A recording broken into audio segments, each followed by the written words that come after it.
Everyone thought the woman standing outside the children's hospital was homeless, but she wasn't looking for food. She was looking for the truth. At the same time, single dad Mason Blake was doing everything he could to raise his little girl while quietly protecting children from medical equipment failures no one else seemed to notice. Neither of them could have imagined that one yellow lunchbox, one selfless act, and one buried secret inside the hospital would change both of their lives forever. Rain swept across the employee entrance of Riverbend Children's Medical Center like handfuls of cold needles, bouncing off the concrete and running in thin streams toward the storm drains.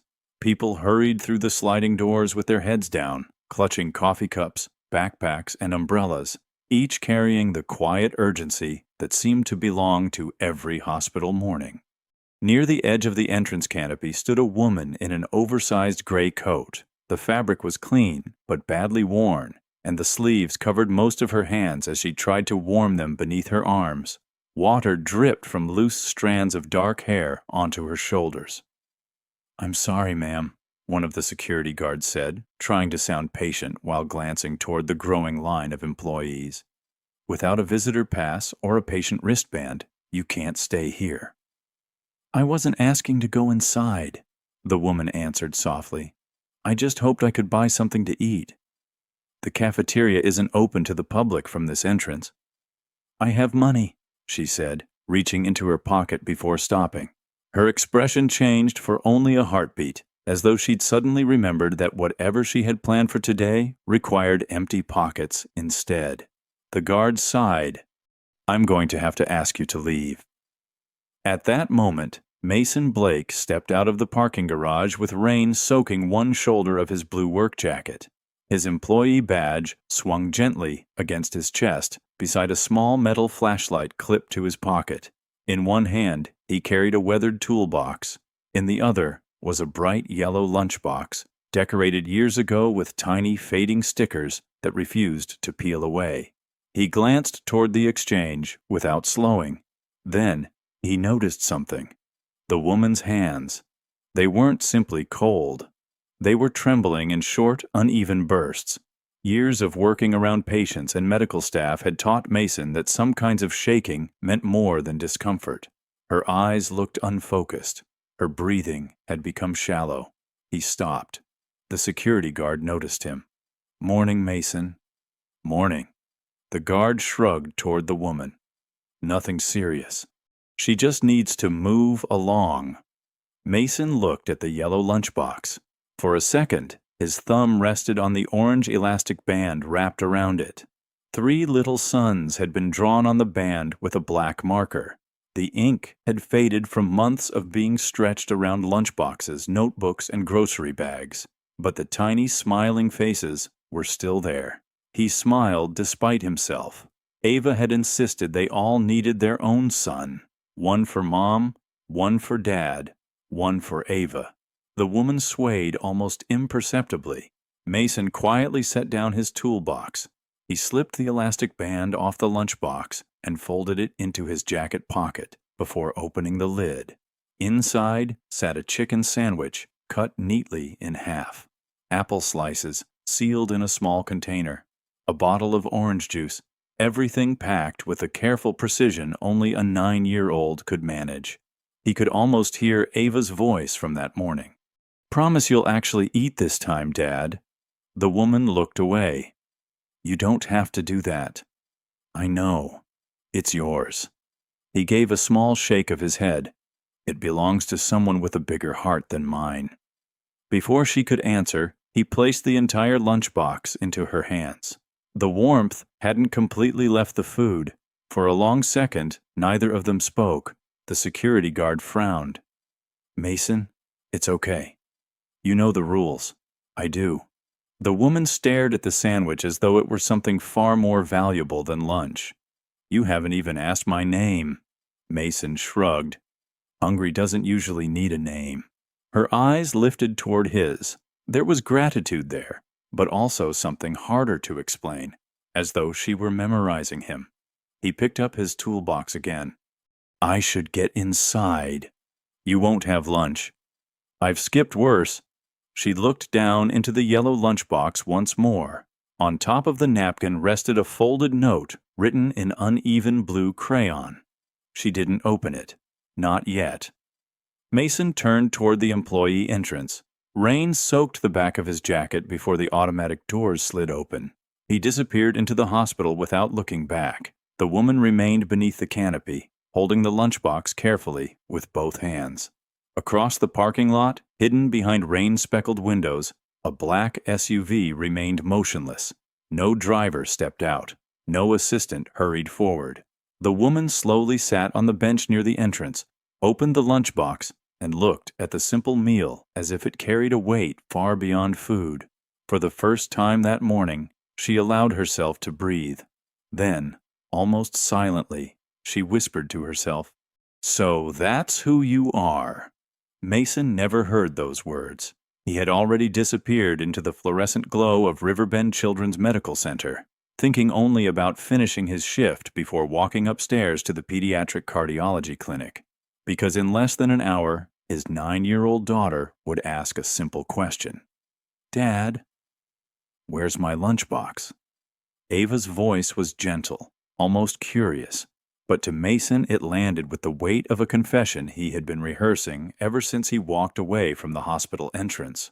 The pediatric cardiology waiting room overlooked a gray parking lot where rain still drummed against the windows. Children colored quietly at a small table, while parents watched monitors or stared into paper coffee cups that had long gone cold.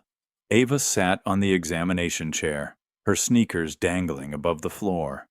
A small heart-shaped bandage covered the inside of her elbow from the morning blood draw. She looked at her father, then at his empty hands. "The yellow one," she said. "I packed extra apples because you skipped lunch yesterday." Mason managed a tired smile. "I noticed. But it's not here." He pulled a chair beside her instead of answering right away.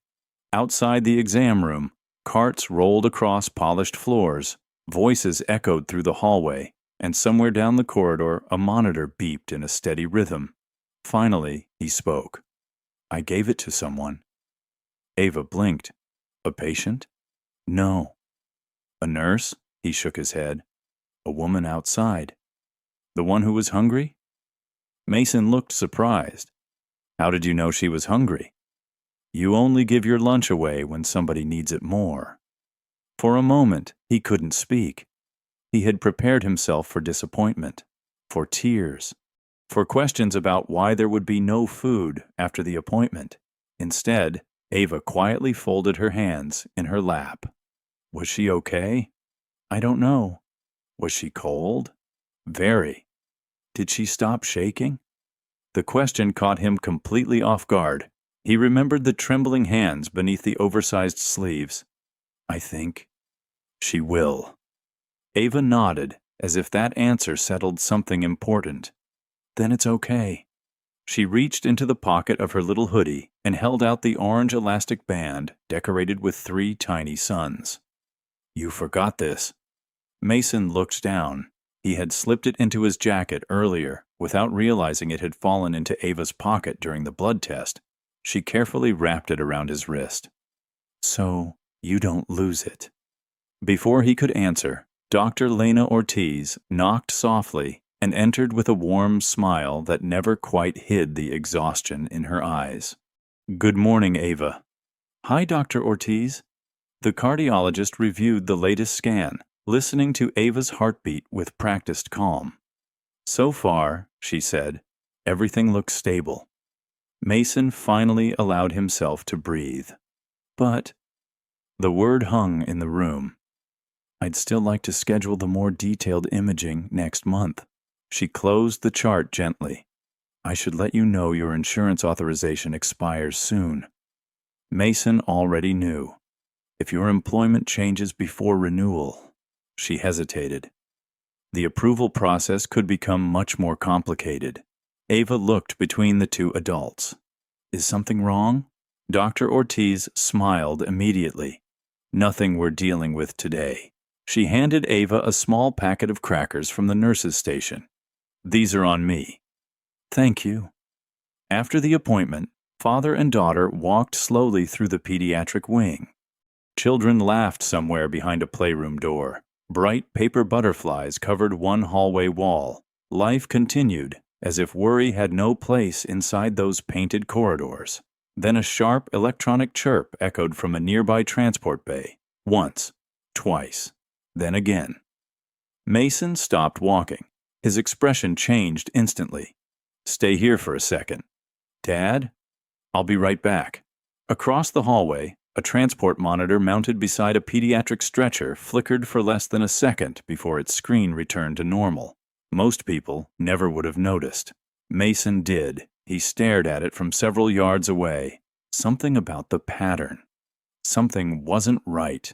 Behind him, Ava watched her father without understanding why he suddenly looked more concerned about a machine than the rain still falling outside.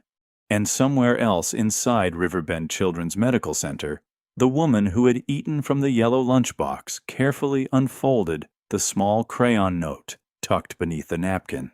She read only one sentence. "Dad, please eat this time." She closed her eyes. Then she folded the note with extraordinary care and slipped it into her coat pocket. For several seconds, she simply sat beneath the covered entrance while rain continued to drum against the pavement. Employees hurried past without noticing her. Ambulances arrived and departed with practiced urgency. The hospital never stopped moving. Rebecca Alden had spent years studying financial reports, patient satisfaction scores, and executive summaries. None of them had ever contained a crayon note. She looked down at the yellow lunchbox resting on her lap. A father had given away the only meal waiting for him. A little girl had packed it with the hope that just this once her dad would actually eat lunch. Rebecca whispered the words again. "Please, eat this time." The sentence stayed with her long after the food was gone. She rose quietly and disappeared into the rain before anyone recognized her. Meanwhile, Mason remained standing outside the pediatric transport bay. The warning tone came again. Short, uneven, not loud enough to alarm anyone unfamiliar with the equipment. But Mason had spent nearly 15 years repairing machines that people only noticed after they failed. He walked closer without touching anything. A transport nurse looked up. "Everything okay?" "Probably," Mason answered. "But that alarm shouldn't repeat like that." The nurse glanced at the monitor. "It passed inspection last week." "I'm sure it did." His eyes stayed on the display. "The inspection was probably done while it was idle." She frowned. "I don't follow." "You can test a battery sitting still all day. It doesn't tell you what happens when the machine is carrying a child down an elevator." The nurse looked uncertain. Before she could answer, the warning stopped. The screen returned to normal. "So, it's fixed." Mason slowly shook his head. "No, it's hiding." He knelt beside the transport stretcher without opening any panels. Years of experience had taught him to watch before touching. The power indicator dipped for less than half a second. Almost impossible to notice. Almost. His expression hardened. "I've seen this before." The nurse crossed her arms. "Should I call someone?" "I'll write it up." "You think it's serious?" "I think someone needs to check it under load." The phrase escaped his lips automatically. Under load. Not at rest. It was the same sentence he had written more than once in maintenance reports over the past several months. Reports that never seemed to go anywhere. He stood and reached for the electronic maintenance tablet mounted beside the bay. His employee badge unlocked the system with a soft beep. He entered another service recommendation. Battery performance unstable during simulated transport conditions. Recommend immediate stress testing. Priority high. He pressed submit. For a brief second, the report appeared on the screen. Then a notification flashed. Forwarded to operations review. Mason sighed, almost imperceptibly. Again. Always operations review. As he turned away, a man in a dark charcoal suit stepped out from an administrative hallway. Todd Keegan, Director of Operations. Todd offered the polished smile of someone who rarely smiled with his eyes. Working on your day off from repairs, Mason remained calm. I heard an unstable alarm. Todd glanced at the monitor. It passed inspection. It passed the wrong inspection. Todd folded his hands. I'll let the maintenance department decide that. I am the maintenance contractor assigned to pediatric transport equipment. For repairs, Todd's voice stayed pleasant, not policy. Mason held his gaze for another second before nodding. I've documented it. Good. Todd smiled again. And I'm sure that's the end of it. As Mason walked back toward the pediatric clinic, Todd remained beside the monitor, watching the submitted report disappear into the hospital system. He quietly tapped his company tablet. A window opened. Maintenance recommendation, M. Blake. Below it were several similar reports filed over recent months. Todd selected all, then pressed one button. Closed. No further action required. He slipped the tablet beneath his arm and continued down the hallway without looking back. Halfway across the pediatric wing, Mason found Ava waiting exactly where he had left her. She smiled. You were gone longer than a second. I know. Did you fix it? He looked back once toward the transport bay. Not today. She reached for his hand. Will somebody else? Mason wished he could answer without hesitation. I hope so. Far above them, inside a quiet executive office that had remained empty all morning, a folder marked only with 2 handwritten initials waited on a polished desk. MB. No one had opened it. Not yet. Rebecca Alden stepped into a small apartment she had rented under another name for the week. There were no framed awards on the walls, no assistants waiting outside the door, no polished conference table. Just a folding chair, a notebook, and the yellow lunchbox she had carried all the way from Riverbend. She placed it on the kitchen counter as though it were evidence. Not evidence against a man. Evidence against an assumption. Every report she had received over the past year insisted the hospital's outreach programs were working exactly as designed. Families in need supposedly had access to food assistance, equipment loans, and social services. Complaints were rare, executives had assured her. Yet one hungry morning had already told her a different story. She took the folded crayon note from her pocket and read it again. Dad, please eat this time. A faint smile crossed her face before it disappeared beneath concern.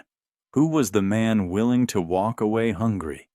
And why did the initials on his badge seem so familiar? Rebecca opened the notebook she had been carrying since the beginning of her undercover visits. She wrote only 3 words. Find M. Blake. Across town, Mason parked his aging pickup behind the brick building, where he and Ava rented a small apartment above a neighborhood laundromat. The steady hum of dryers drifted through the floorboards every evening, becoming a kind of background music they had both learned to ignore. Ava climbed the narrow wooden stairs first. I'll make grilled cheese, she announced. You don't have to. I know. She smiled over her shoulder. But you're actually eating tonight. Mason laughed quietly. I've been caught. Inside, the apartment was neat despite its size. A stack of library books sat beside the couch. Ava's school backpack rested beneath the kitchen table, and an old framed family photo occupied the only place of honor above the coffee maker. Emily stood in the middle of that picture, laughing at something outside the frame. Mason paused there longer than usual. Some evenings, the silence beside that photograph still felt louder than any conversation. While Ava buttered bread with determined concentration, Mason sorted through the day's mail. An electric bill, a reminder from the cardiology clinic, a white envelope bearing the Riverbend logo.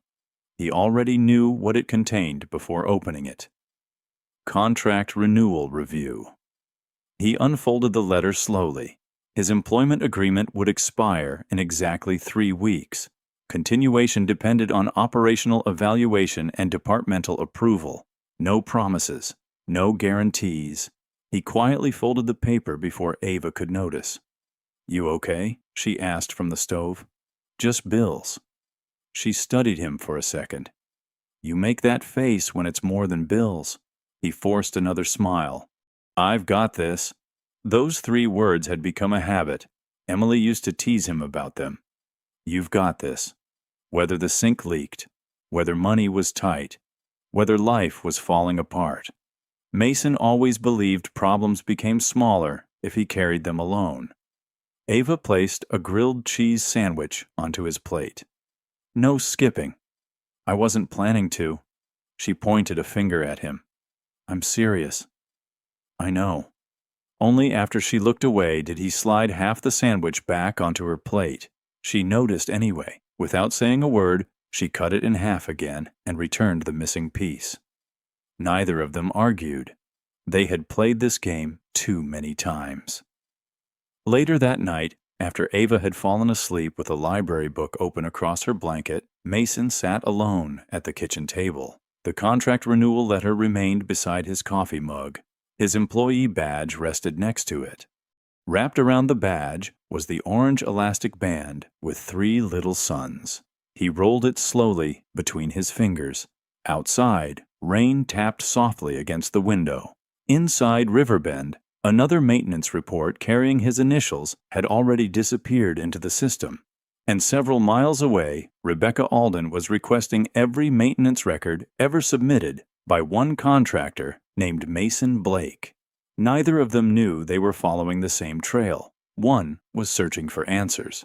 The other had been leaving them behind for months. The next morning, Riverbend Children's Medical Center woke before sunrise. Delivery trucks backed into loading docks. Housekeeping carts rolled through quiet hallways. Nurses traded overnight reports beneath warm fluorescent lights while the smell of fresh coffee drifted from the staff lounge. Mason Blake arrived 15 minutes early, just as he always did. He believed machines deserved the same respect as people. If you listened before something failed, you usually had a chance to keep someone safe. He signed into the maintenance system, picked up his work orders, and loaded fresh batteries, diagnostic cables, and calibration tools into his cart. "Morning, Mason," called an older volunteer passing through the corridor. "Morning, Mr. Ellis." "You fixing the hospital again?" Mason smiled. "Trying to keep it from breaking." Mr. Ellis chuckled. "You always say that." Because it was true. Mason never thought of his job as repairing equipment. He thought of it as protecting the people who depended on it. On the executive floor, Rebecca Alden entered a conference room that had been reserved under a generic scheduling code. Only one person knew she was back in the building. Her longtime executive assistant quietly placed a thick folder in front of her. "These are the maintenance reports you requested."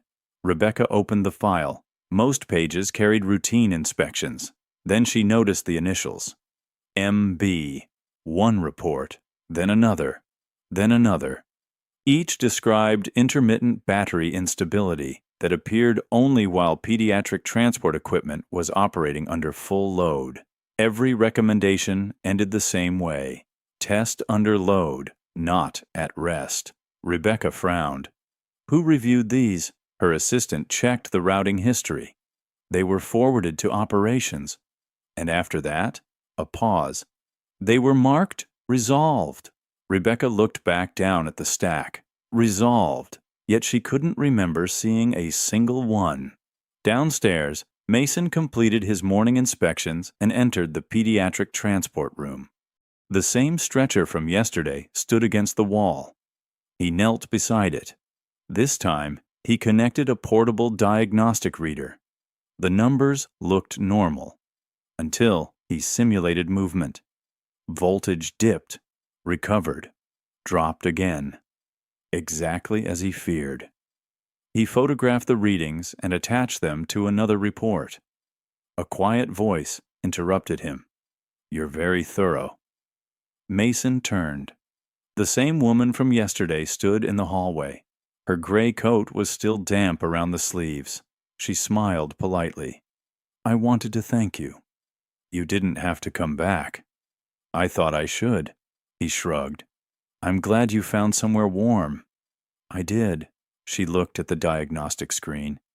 You understand these machines. They're part of my job. You seem to notice things other people miss. He gave a tired laugh.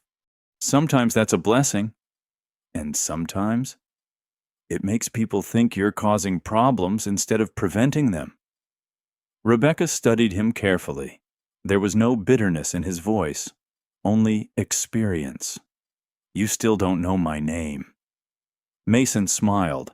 I figured you'd tell me when you were ready. For the first time in many years, Rebecca found herself at a loss for words. Before she could answer, heavy footsteps echoed down the hallway. Todd Keegan rounded the corner, carrying a tablet beneath one arm. His expression hardened the instant he recognized the woman. Then it shifted into practiced professionalism. Ma'am, this area isn't open to visitors. Rebecca lowered her eyes, slipping effortlessly back into the role of an unnoticed stranger. I was just leaving. Todd watched her walk away before turning toward Mason. You again? I was finishing a diagnostic. Todd glanced at the open service report. You've already filed one on this unit. I filed another because the problem is repeatable. Todd tapped the screen without asking permission. I'll review it. I'd appreciate that. Todd looked directly at him. I'm sure you would. He closed the report window and handed the tablet back. As Mason wheeled his cart toward the next department, he didn't notice Todd stopping in the hallway. Todd opened his own administrative dashboard. The new report appeared. He stared at Mason's attached photographs for a long moment. Then, without changing expression, he selected the familiar option.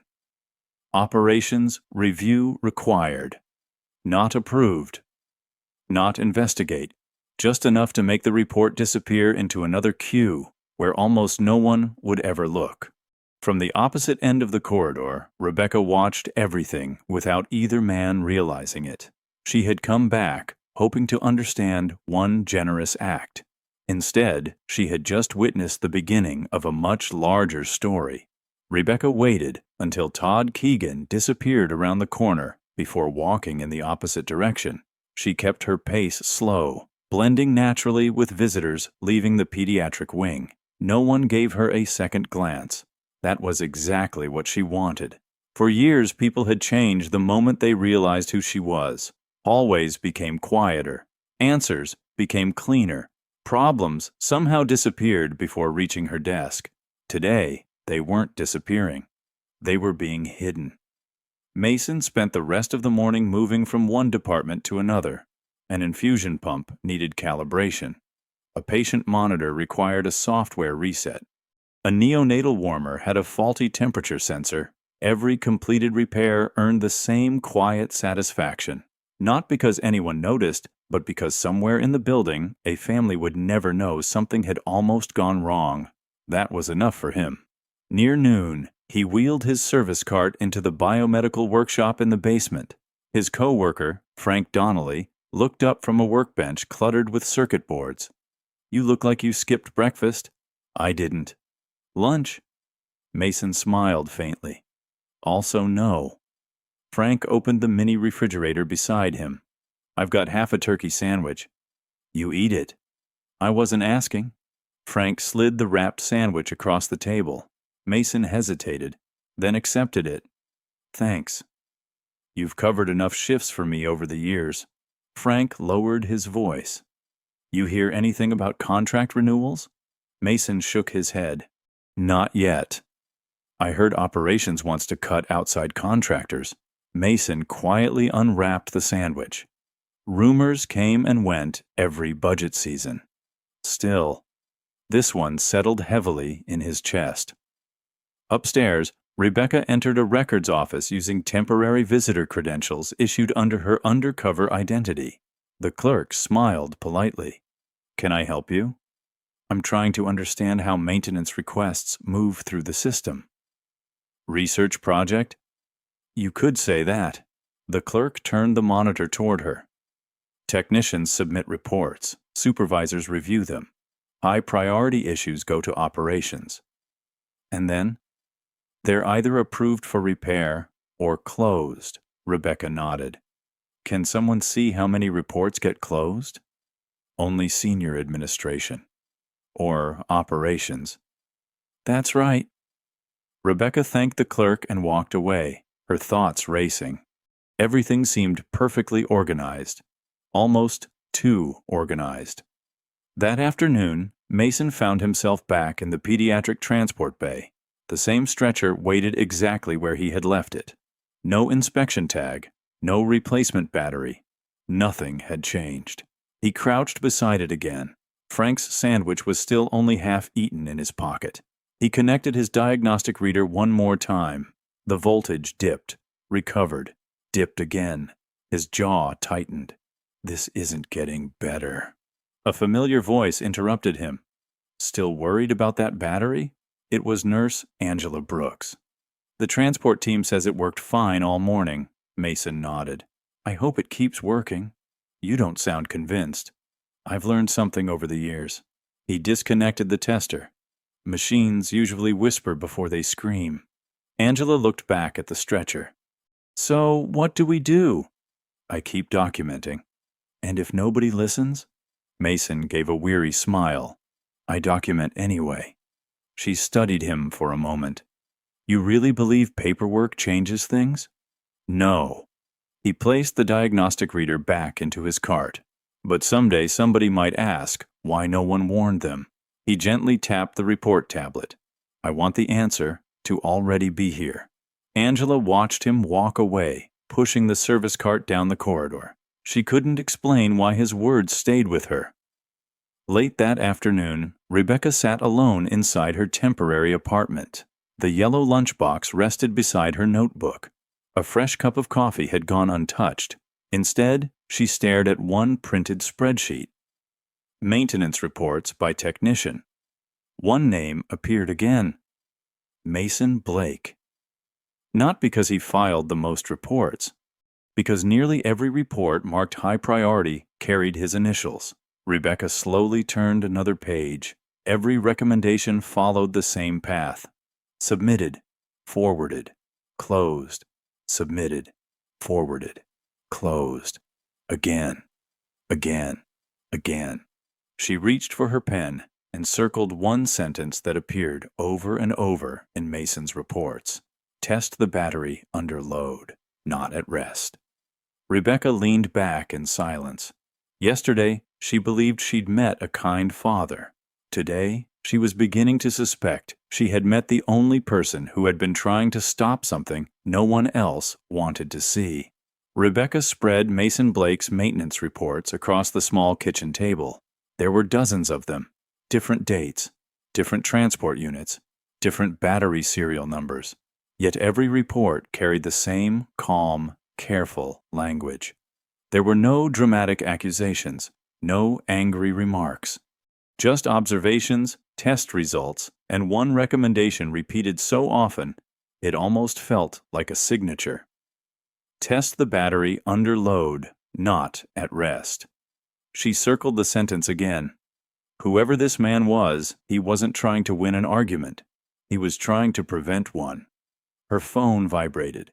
An executive assistant had left 3 voicemail messages asking when she planned to return to headquarters. Rebecca deleted them without listening. She wasn't ready. Not until she understood why one technician kept filing reports that nobody seemed interested in reading. The following morning, Mason was already inside the biomedical workshop before sunrise. He plugged a portable analyzer into a pediatric transport battery removed from service overnight. The display remained steady. Then he switched the analyzer into simulated transport mode. The voltage plunged, recovered, dropped again. Frank leaned over his shoulder. There it is. Mason nodded. It only happens under stress. So the inspection missed it. It always will if nobody changes the procedure. Frank sighed. You sending another report? I have to. You know what operations will do. I know. Mason disconnected the analyzer and quietly saved the data anyway. Then why bother? He looked through the workshop window toward the pediatric wing, because someday that battery won't recover. Neither man spoke after that. The silence said enough. An hour later, Mason entered the electronic maintenance system and attached the newest diagnostic graphs. He uploaded photographs, battery serial number, load test results, voltage fluctuations, everything documented. He pressed submit. Within seconds, the report disappeared into the familiar workflow, forwarded to operations review. Mason stared at the screen for a moment before closing the window. He had done everything he could. Again. From the hallway outside the workshop, Rebecca watched unnoticed through the narrow glass panel in the door. She had borrowed a visitor badge under the same undercover identity. Inside, she saw no performance, no speeches, no attempt to impress anyone, only a technician patiently gathering evidence that no one had asked for. Frank's final question drifted through the partially open door. Ever think about just letting it go? Mason smiled without looking up. My wife used to tell me something. Frank waited. If you already know where the loose bolt is? Mason tightened the lid on his toolbox. You don't get to pretend you never saw it. Rebecca felt those words settle heavily inside her. They sounded less like advice, more like a way of living. Later that afternoon, Todd Keegan entered the operations office carrying a tablet. His assistant looked up.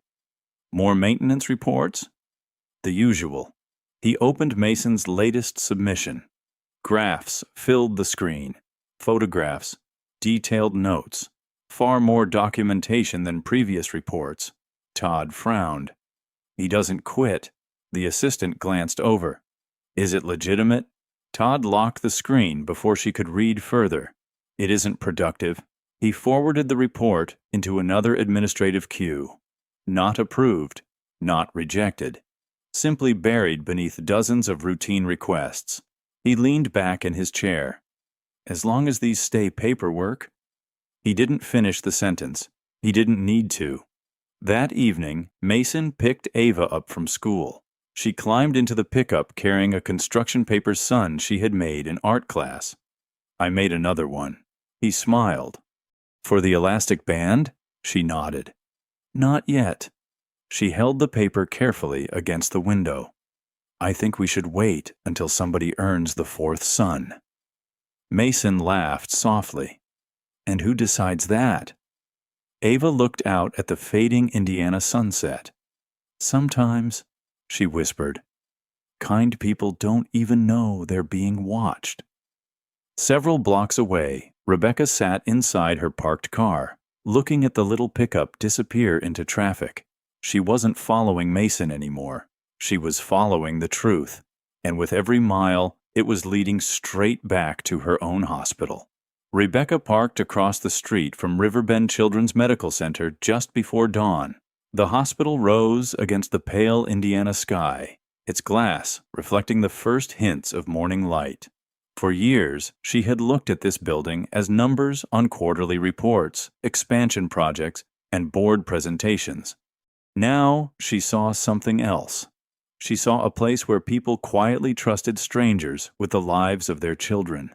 That trust suddenly felt heavier than every financial statement she had ever signed. She walked inside through the public entrance, still wearing the worn gray coat. Volunteers smiled politely. Nurses hurried past with clipboards. No one recognized the woman who technically owned the entire hospital system, exactly as she intended. Mason was already in the pediatric equipment room. He laid 3 batteries side by side across the workbench, comparing serial numbers against maintenance records. One battery had passed inspection twice. Another had never shown a problem. The third was the unit that kept whispering before it failed. He connected a portable load simulator. The screen remained green. 5 seconds. 10. Then the voltage suddenly dipped, recovered, dropped again. He quietly saved the results. Frank leaned against the doorway with a cup of coffee. Any different today? No. You ever get tired of proving the same thing? Mason smiled faintly. I get tired. He disconnected the tester. I don't get tired of protecting kids. Frank looked at him for a long moment. That's probably why you keep losing arguments. Mason chuckled. Maybe. But I'd rather lose an argument than ignore a warning. Rebecca watched from the hallway through the narrow window in the workshop door. There was no audience, no supervisor, no performance. Just a man repeating careful work because he believed the next child deserved equipment he could trust. She opened the small notebook she carried during her undercover visits. Instead of writing about Mason, she wrote a question. Who benefits when warnings disappear? Before she could think further, footsteps echoed behind her. Todd Keegan. He slowed the instant he saw her. Ma'am, we've spoken before. We have. I believe I asked you not to wander into staff areas. Rebecca lowered her eyes, remaining in character. I'm sorry, I was looking for someone. Todd forced a courteous smile. If you need assistance, guest services is downstairs. I'll remember that. She walked away without another word. Todd watched until she disappeared around the corner. Something about her calm expression unsettled him. Later that morning, Mason submitted yet another maintenance recommendation. This time, he attached every diagnostic graph from the previous week. He included timestamps, voltage curves, environmental conditions, nothing emotional, only facts. He pressed submit. The confirmation window appeared, then vanished. He stared at the empty screen. A notification blinked. Report received. Nothing more. No review assignment. No routing history. No confirmation of who would see it. Almost as if the report had fallen into a hole. Frank noticed his expression. What happened? I don't know. Mason refreshed the page. The report was gone from his active queue. Not approved, not rejected, simply gone. He leaned back in his chair. For the first time, frustration crossed his face, not because someone disagreed with him, because someone no longer wanted a record that he had spoken at all. Across the hospital, Rebecca sat alone in a quiet visitor lounge with her notebook open. She compared Mason's printed reports against the routing history she had requested the night before. One detail finally stood out. Every report submitted by Mason reached the same destination, operations. Every report left operations with the same outcome. Closed, no corrective action, no engineering review, no executive notification. Rebecca slowly closed the folder. This was no longer a pattern. It was a decision. She looked through the lounge window toward the pediatric wing where families carried balloons, stuffed animals, and hope through the hallways. Somewhere among them walked a little girl who had packed her father a lunch he never ate. Somewhere nearby, that same father was still trying to protect children who would never know his name. Rebecca slipped the crayon note back into her coat pocket. Then she stood. For the first time since beginning her undercover visit, she wasn't searching for another story. She had finally found the one that mattered. Rebecca returned to the temporary apartment just after sunset. She placed the thick folder of maintenance reports beside the yellow lunchbox and stared at both for a long time. One represented a system. The other represented a choice. Somewhere between those two things, something had gone terribly wrong. She opened the lunchbox once more. It had been cleaned carefully, but the faint scent of apples still lingered. Tucked inside was the tiny paper napkin Ava had folded around the sandwich. Rebecca smiled sadly. A child had prepared that meal with love.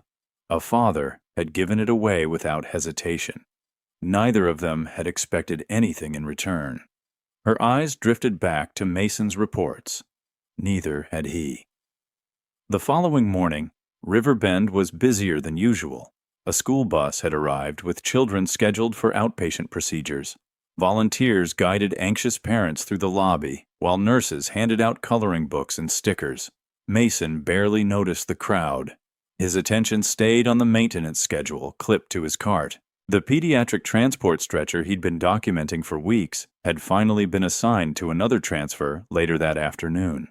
His stomach tightened. He walked straight to the transport garage. Nurse Angela spotted him. "Morning." "Morning? You checking it again?" "I need 5 minutes." She stepped aside without another question. Mason connected the portable load tester one more time. Green, green, green. Then, the voltage dropped sharply before recovering. He repeated the test. The same result. Again. Exactly the same. Angela watched the graph appear on the screen. "I've never seen it do that." "You wouldn't. It only shows up under movement." She looked toward the hallway where orderlies were preparing transport paperwork. "So what happens now?" Mason disconnected the cables. "I file one more report." "And if nothing changes?" He closed the equipment panel gently. "Then at least no one can say nobody warned them." Upstairs, Todd Keegan stepped out of an operations meeting carrying his tablet. A notification appeared. High priority maintenance submission. M. Blake. He didn't even slow his pace. Opening the report, he skimmed the attached graphs. More evidence, more photographs, more recommendations. His jaw tightened. This has to stop. He entered a side office, closed the door, and picked up the phone. "I need contractor services," a voice answered. "This is Melissa." Todd kept his tone calm. "I'd like a performance review initiated for Mason Blake." "Is there a safety concern?" "No." He paused. "A communication concern." An hour later, Mason was replacing sensors in an infusion pump when his badge buzzed. "Please report to contractor services at 2 p.m. No explanation, just a time." Frank noticed the message. "That doesn't look good." Mason slipped the badge back into his pocket. "It could be routine." Frank didn't answer. Both of them knew it probably wasn't. Rebecca spent the afternoon inside the hospital library reviewing archived maintenance procedures. The librarian placed an old operations manual on the table. Rebecca turned page after page until she stopped at a section highlighted years earlier. "Any recurring safety concern involving pediatric transport equipment shall be escalated to executive review after 3 documented incidents." She froze. 3 incidents. Mason hadn't filed 3 reports. He had filed dozens. Rebecca looked back at the routing history she'd printed. Not one of those reports had ever reached executive review. Not one. A quiet anger settled over her. Not loud, not explosive. The kind that came when facts left no room for excuses. She closed the manual and stood. As she stepped into the hallway, she passed Mason walking in the opposite direction toward contractor services. He offered the same polite smile he had given her outside in the rain. "Good afternoon." "You too," she replied. Neither of them stopped. Neither of them knew they were walking toward the same truth from opposite directions. At exactly 2 o'clock, Mason pushed open the door marked Contractor Services. Inside, a folder with his name already sat on the desk. Someone had been preparing for this meeting long before he arrived. Mason closed the door behind him with the same quiet care he used around expensive medical equipment. The office was small. Beige walls, a metal filing cabinet, a framed certificate from Human Resources. Nothing about the room suggested confrontation, yet the air felt unusually heavy. Across the desk sat Karen Mitchell from Contractor Services. She offered a professional smile, but it never quite reached her eyes. "Thanks for coming, Mason." "Of course." She folded her hands over the folder. "This isn't a disciplinary meeting." He nodded. "I understand. We're conducting a routine performance review." Mason had worked long enough to know that reviews rarely arrived 3 weeks before a contract renewal unless someone had requested them. Karen opened the folder. "Overall, your technical evaluations remain excellent." She looked up. "No one questions your repair quality." He waited. But there it was. There have been concerns regarding repeated high-priority submissions. Mason remained calm. The concerns are about the reports? The frequency. I only submit them when I find something. Karen sighed. Operations feels the volume creates unnecessary disruption. He leaned forward slightly.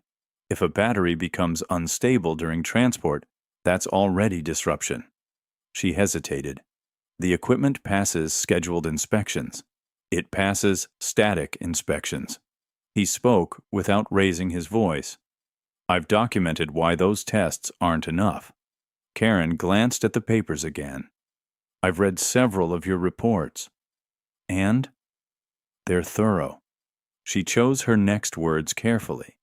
But some people believe you're escalating issues that aren't producing real-world failures. Mason was silent for a long moment. Finally, he answered, Do you know why smoke detectors are installed? Karen looked puzzled. Because we don't wait for the fire. Neither of them spoke after that. The ticking wall clock suddenly seemed much louder. Karen slowly closed the folder. I can't tell you how to do your job. I know. But I can advise you. He nodded. If your reports continue creating conflict with operations, your renewal could become more complicated. The sentence landed exactly as intended. Not a threat. A warning. Mason stood. I appreciate your honesty. Karen looked almost relieved. For what it's worth, she lowered her voice. I've never had anyone question your integrity. He offered a small smile. Thank you. As he reached the door, she called after him. Mason? He turned. If you were willing to be a little less persistent. She didn't finish. She didn't have to. Mason understood perfectly. He smiled politely. I don't know how to notice less. Then he walked out. Downstairs, the pediatric transport team prepared for an afternoon transfer. Orderlies secured blankets. A respiratory therapist checked oxygen supplies. Nurse Angela reached for the transport stretcher. Before moving it, she paused. She remembered Mason's words. Machines usually whisper before they scream.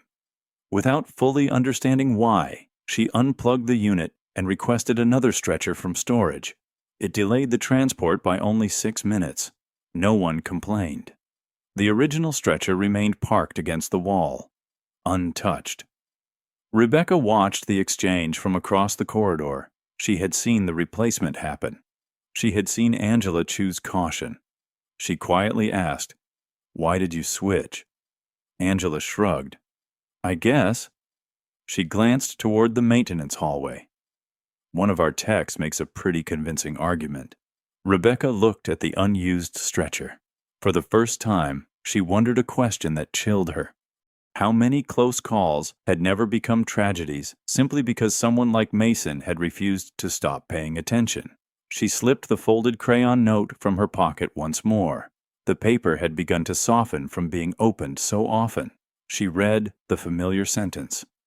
Dad, please eat this time. Then she folded it carefully and looked toward the hallway where Mason had disappeared. A man who couldn't ignore a loose bolt. A little girl who believed kindness deserved another son. And a hospital whose leaders had somehow stopped listening to both. The following morning arrived bright and clear, as if the rain had never fallen. Sunlight poured through the glass walls of Riverbend Children's Medical Center, filling the lobby with warm reflections. Parents pushed strollers toward elevators. Volunteers handed out stuffed bears to nervous children. The hospital looked exactly the way people wanted a children's hospital to look. Safe, hopeful, trustworthy. Mason Blake wished appearances were enough. He was halfway through inspecting an anesthesia monitor when his work phone vibrated. Operations requests your presence in conference room B. No explanation. No agenda. He set the monitor back into service, signed the inspection log, and headed upstairs. Inside conference room B sat Todd Keegan and 2 members of hospital administration. Todd gestured toward the empty chair. "Have a seat, Mason." He remained standing. "I'd rather not, if this won't take long." Todd smiled politely. "It depends on your answers." One administrator slid a printed chart across the table. "We've reviewed your maintenance history." Mason recognized it immediately. Every high-priority report he'd submitted during the past year. "You've filed considerably more safety recommendations than any other contractor. I inspect considerably more pediatric transport equipment than anyone else." Todd folded his hands. "Do you think it's possible you're overly cautious?" Mason looked directly at him. "I think children deserve equipment that works every time." "That's not the question." "It is to me." The room fell silent. Todd tapped the stack of reports. "These recommendations consume staff time, delay equipment rotation, and increase operational costs. They also prevent failures." "We don't have evidence of failures." Mason calmly pointed to the reports. "Because we keep catching the warning signs." Todd leaned back. "Or because the warnings aren't real." For the first time, Mason's expression hardened. "They're real." "You can't prove that." "I already have." He reached into his work bag and placed a small flash drive on the table. Every load test. Every voltage graph. Every battery serial number. Every photo. "I've kept my own copies." Todd's confident smile faded for the briefest moment. "You keep personal records?" "I keep professional records." The administrator nearest the window quietly cleared her throat. "Thank you, Mr. Blake." Todd spoke before she could continue. "We'll take those under advisement." Mason picked the flash drive back up. "No." Todd frowned. "No. When someone is ready to investigate, you'll have them." He slipped the drive back into his pocket. "I'm not handing evidence to people who keep closing the reports." The room became perfectly still. Todd's voice cooled. "Be careful what you're implying." "I'm not implying anything." Mason stood. "I'm describing what keeps happening." Without another word, he walked out. From the hallway outside, Rebecca had heard enough to stop walking. The conference room door hadn't fully latched. She hadn't intended to listen, but she couldn't ignore what she'd heard. She watched Mason disappear down the corridor, carrying nothing more than his toolbox and the quiet certainty that he had done the right thing. Inside the room, Todd gathered the papers. "We have a contractor who's becoming difficult." One administrator asked softly, "Is he wrong?" Todd answered without hesitation, "He's disruptive." Rebecca remained hidden around the corner. One sentence echoed in her mind. Not he's wrong. Not his data is inaccurate. Only he's disruptive. That distinction told her more than every spreadsheet she'd reviewed. That afternoon, Mason picked Ava up from school. She climbed into the truck, carrying a drawing folded in half. "I made something." He smiled. "For me?" "For your toolbox." She opened the paper. It showed a man fixing a bright yellow machine while children smiled in the background. Above them floated 3 little suns. "There isn't a 4th one yet," Ava said. "Not yet." Mason started the truck. "What has to happen first?" She looked out the windshield, thinking carefully. "Sometimes," she said, "people have to believe the person who's been telling the truth all along." Mason smiled, unaware that somewhere inside Riverbend, someone had finally begun to. The next morning started with an unusual stillness. The pediatric wing was quieter than normal.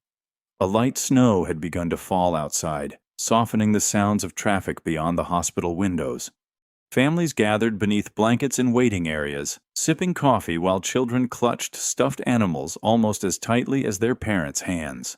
Mason pushed his service cart down the corridor, checking the day's assignments. His first stop was pediatric transport. Again. He almost laughed. "Guess you and I aren't done with each other," he murmured to the stretcher waiting in the bay.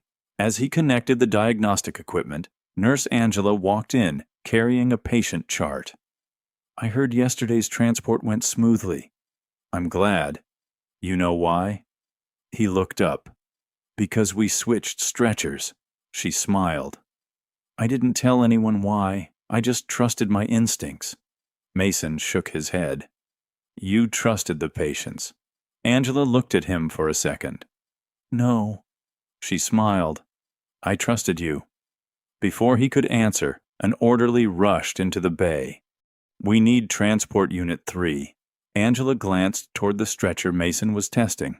We'll take Unit 5 instead. The orderly frowned. Why? 3's already here. Angela didn't hesitate. Because I said so. He shrugged and rolled the other stretcher away. Only after the hallway grew quiet did Mason reconnect the load simulator. Within seconds, the screen flashed. Voltage drop. Recovery. Another drop. Longer this time. Angela stared silently at the graph. If we'd used this one, Mason finished the sentence quietly. It probably would have completed the trip. But someday, he nodded. It won't. Neither of them spoke again. The evidence no longer belonged only to Mason. Someone else had seen it with her own eyes. 2 floors above, Rebecca sat alone inside an unused conference room. Spread across the table were Mason's reports, operations routing logs, and the maintenance policy she had checked out from the archive. She drew 3 columns across a legal pad. Reported, forwarded, closed. Every page fit the same pattern. Then she noticed something she had overlooked. Each report had been closed within minutes. Not hours, not days, minutes. No engineer could have reproduced the tests that quickly. No committee could have reviewed the attached data, which meant the decision had already been made before anyone read the evidence. Rebecca slowly underlined one sentence. Closed, without investigation. She closed her eyes. This was no longer about one contractor. It was about a culture. Todd Keegan entered operations carrying his morning coffee. His assistant intercepted him. Mr. Keegan, what is it? There have been 3 separate requests asking why Mason Blake's reports aren't reaching executive review. Todd stopped. Who asked? The biomedical department. Pediatrics. And she hesitated. Someone requesting records under executive authority. Todd's expression changed almost imperceptibly. Executive authority? Yes. No name attached. Todd took the printed request and read it twice. Someone above him had started asking questions that weren't supposed to exist. He folded the paper carefully. Send me every maintenance report filed by Mason Blake. The whole history. The whole history. And don't discuss this with anyone. Late that afternoon, Mason finished replacing a faulty infusion pump in the neonatal unit. As he packed away his tools, Dr. Lena Ortiz stepped into the hallway. I've been looking for you. Everything okay? She smiled warmly. I just wanted to thank you. For what? The transport team mentioned you insisted on another equipment check yesterday. Mason shrugged. It was only a precaution. Dr. Ortiz looked through the nursery window where newborns slept peacefully beneath soft lights.